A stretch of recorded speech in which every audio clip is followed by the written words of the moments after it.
Good morning, everyone. Welcome to our Wednesday morning thought for today, or should I say, welcome to our St. Patrick's Day morning thought for today. This is St. Patrick's Day. I'm sure you're aware of it. Some of you who had got back to work, maybe you've got the day off. Maybe you're working from home and it just feels like any other day. I don't know. But today's St. Patrick's Day, and it's a day when we remember St. Patrick. Now, everyone seems to remember St. Patrick in their own way. But to help us to focus on what God is currently doing in Ireland, and we do believe God is active and moving in Ireland and doing things which maybe some of us aren't very aware of. Normally there would be on St. Patrick's Day a Mission in Ireland rally in Assembly buildings in Belfast, and had things been normal I would have been encouraging folk to go down to that meeting, which is very informative and very helpful.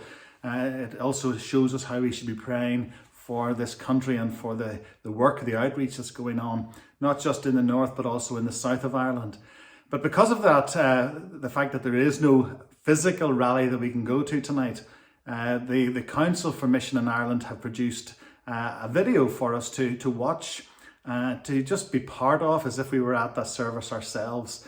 And so tonight, instead of having our usual midweek prayer meeting, what we're going to do instead is I'm going to encourage you to watch a video that will premiere on YouTube at 7:30 tonight, so that you can feel as if you're part of the rest of us all sitting down watching this service. It lasts for about 48 minutes or so, so it's just under the hour, but it is very informative, it's very well put together, and there's a great message in it as well. So instead of us meeting tonight for our Zoom prayer meeting, instead, I'm going to be sending the link out, and it'll be up on Facebook and on YouTube, and that'll go live tonight at 7:30, in the same way as our church service goes live at 11:30 on a Sunday morning.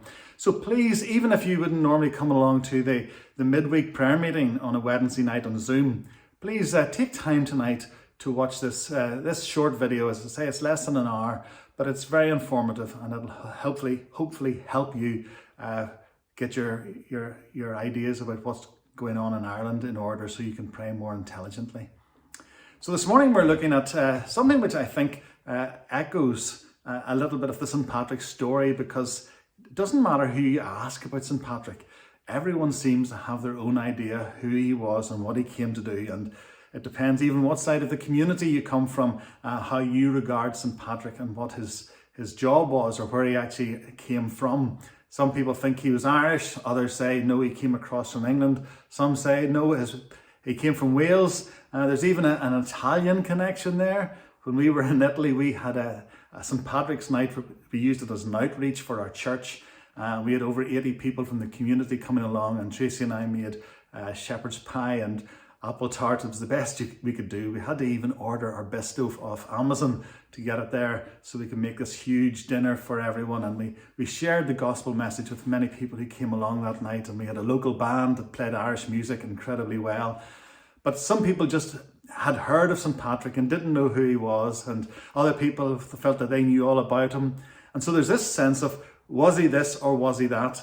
Was he Irish? Was he not Irish? Was he from Wales, or was he from England, or where was he from? Was he this, was he that? And there's always going to be this discussion. I don't think we're ever going to be able to tie him down. But what we do know is that he came and he shared what we would call the good news about Jesus with the people in Ireland.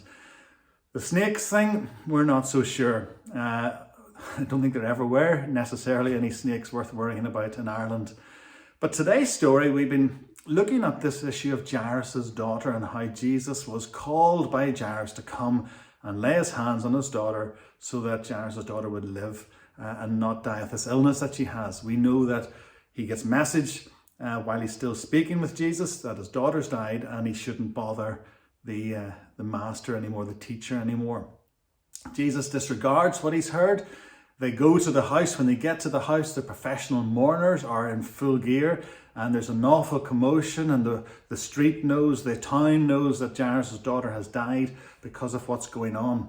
Jesus has just come from a crowd. He's taken 3 disciples, Peter, James and John, with him, and he basically says, I want you to leave the house. The girl has not died. She is just sleeping. Now they all laugh at him saying, we know what we're talking about.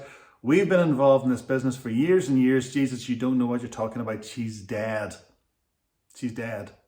Jesus goes in, Talitha Kumi, he lifts the little girl from her deathbed. She is restored as if she has been sleeping. And so there's this question which is never fully answered, in the same way as the St. Patrick's Day question is never fully answered. Where did he come from? Did Jesus raise her from sleep, or did he raise her from the dead? Was she dead, or was she simply sleeping? Luke's gospel gives it to us in a slightly different way, where Luke says that she had her spirit restored to her. In other words, she had died, and somehow, I don't understand how Jesus does these things, but he gave her back her life. So she was dead, and he brought her back to life again. But there are those who would love to discount every miracle in the Bible. They would love to try and put them into a category that cannot be called a miracle or an act of God, but rather it was done this way or it was done that way. In fact, Paul McKenna has tried to disprove a number of the miracles, the magician, and there are certain ones which, if you think back to even the time when Moses went down to Egypt and the things that he did, and the magicians, the sorcerers in Egypt were able to copy some of those as well. But when it comes to life and death, there is no grey area. You're either dead or you're alive. But Jesus raised this girl up from death. And that's incredible, because only God has a power of life or death. As we read the Bible, we come across so many miracles. And yet we live in a world which wants to basically tell us miracles don't happen. They never did happen. Jesus never did those things. They're all just perception about how people saw it and what happened and what the oral tradition told them, etc., etc. We have to believe that what we read in the Bible is true and trustworthy. And so the sense that this child was raised, Jesus said she was asleep, but he said that to them because he was going to waken her, but waken her from death. He gave her back her life. The reason he said she's sleeping, she's not dead, was because he needed to have this. If he had suddenly gone and raised a child from dead, then the whole town, the area, everything would have gone crazy, and the whole messianic secret would have been exposed. He would have been taken, and everything would have gone completely in the wrong direction for his ministry. So he had to keep it under wraps. So then if word simply got out that, oh, she must have been sleeping, then that means he could go on with his ministry and things would happen.